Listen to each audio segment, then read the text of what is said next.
Matindi ang ginawa kong pagsasanay noon. Kahit wala na si Lolo Astong na gumagabay sa akin, ipinagpatuloy ko ang pagkakabisado sa mga nilalaman ng libreta. Hindi ko pa kasi ito natapos ng mga panahong matalo ko si Kuya Bani. Kaya naman, pagkatapos ko siyang ipagluksa, ay pumunta ako sa sementeryo para ituloy ang naudlot kong pagsasanay.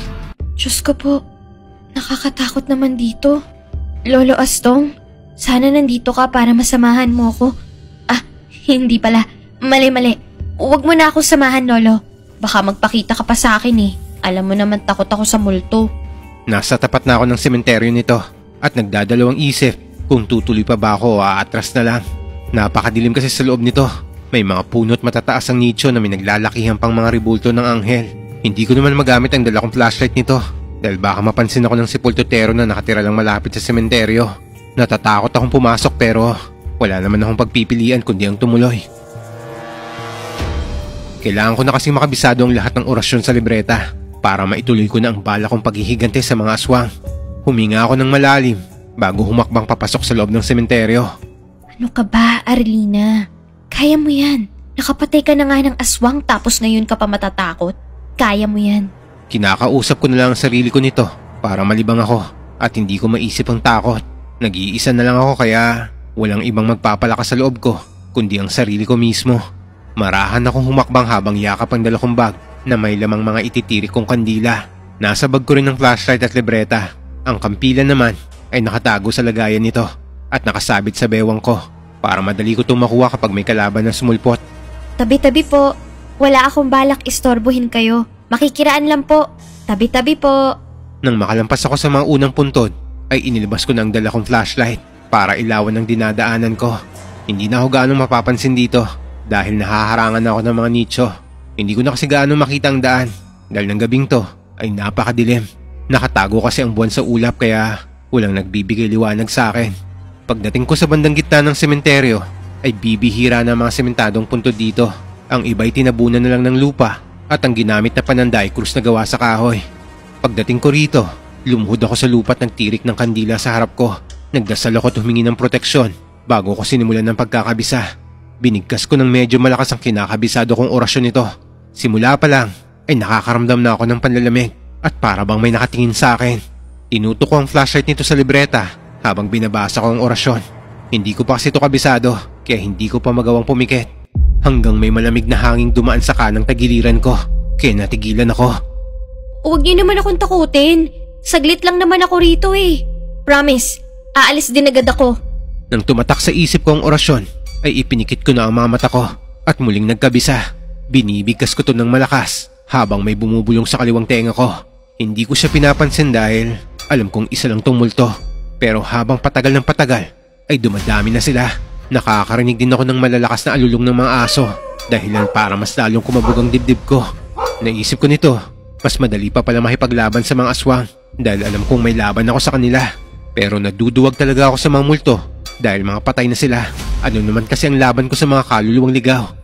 Makalipas ang isang oras ay hindi ko na nakayanan pa ang takot. Iniligpit ko ang mga gamit ko at patakbong lumabas sa sementeryo.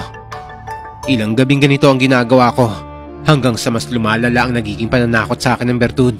At dumating na nga ang ikapitong gabi ng pagkakabisa ko sa sementeryo. Kahit natatakot ako ay nilalakasan ko na lang loob ko nito. Tutal ay huling gabi ko na rin naman sa sementeryo. Andito na naman ako. Huwag kayong magulo ah. Pakiusap naman. Huling gabi na to na magkakasama-sama tayo kaya mag-behave naman kayo. Huwag naman ninyo akong takutin kahit ngayong gabi lang oh. Okay? Tabi-tabi po sa mga patay. Pagkarating ko sa lugar kung saan ako magkakabisa ay lumuhod na ako at nagsindi ng kandila. Mabuti na lang dahil bilog na bilog ang buwan nito kaya mas maliwanag ang paligid ng gabing to. Naisip ko, tutal puro pananakot lang naman ang ginagawa ng mga multo sa akin. Baka kailangan ko lang pumikit at pasakan ng bulak ang tenga ko. Dahil baka sa ganitong paraan ay hindi ko sila gaanong marinig. Ilang minuto rin akong payapang nagkakabisado ng mga orasyon hanggang sa matigilan ako. Paano ba kasi? May nararamdaman akong mga kamay ng mahawak sa braso ko. Nagtatayuan na ang mga balahibo ko sa pangingilabot. Pero pinipilit kong palakasin ang loob ko. Kahit ramdam ko ang malamig na kamay sa braso ko. Pero hindi pa rin ako nagmulat nito. Ang sabi kasi ni Lolo Astong ay hindi dapat ako mawala sa konsentrasyon. Kaya itinuloy ko lang ang ginagawa ko. Pero nadadagdagan pa ang humahawak sa akin. at naririnig ko rin ang mga mahihinang ungol nila. Hoy, teka lang. Nag-level up ba kayong mga multo kayo? Ano to? Kaya na ninyo akong hawakan? Hindi pa rin sana ako magmumuyat ng mga mata nito, pero ramdam ko nang humihigpit ng pagkapit ng kamay sa braso ko. Dahil dito ay napilitan ako magmulat, kaya naman halos mapatili ako sa takot dahil ang bumungad sa akin ay isang malamig at naaagnas na bangkay. Hindi lang isa, kundi dalawa sila. Nagpumiglas ako sa pagkakahawak nila sa akin, pero malakas din ang kapit ng mga bangkay sa magkabila ang braso ko. Mga peste kayo! Bitiwan niyo ako! Lolo ko Astong! Bakit naman ganito? Ang sabi niyo tatakutin lang ako para subukin ang tapang ko. Pero bakit balak yata akong patayin ng mga bangkay na to? Ano to? Mga maranhig? Umusal na ako ng orasyon para magkaroon ng lakas. Nagawa ko makawala sa kapit ng dalawang maranhig na to. At nang makawala ako, ay mabilis akong umatras palayo. Pero pansin kong naggagalawan ng mga lupa. Para bang bumabangon ng mga patay mula sa libingan nila. Napapaiyak na ako nito sa takot. Mabilis akong tumakbo para matakasan ng mga bangkay na bumabangon sa libingan nila.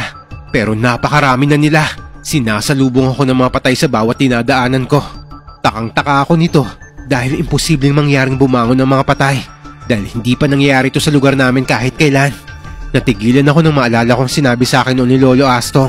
Susubukin ng bertud ang tapang ko para maging karapat dapat ako magtangan nito. Sinusubok mo talaga ang tapang ko ha. Wes, hindi ko kayo uurungan. Nakapatay na ako ng aswang, kaya hindi na ako dapat matakot sa inyo. Para mapanood ang buong kwento, pumunta lang sa aking YouTube channel o di kaya pindutin ang link sa aking bio. Ano pang hinihintay mo? Panoorin mo na.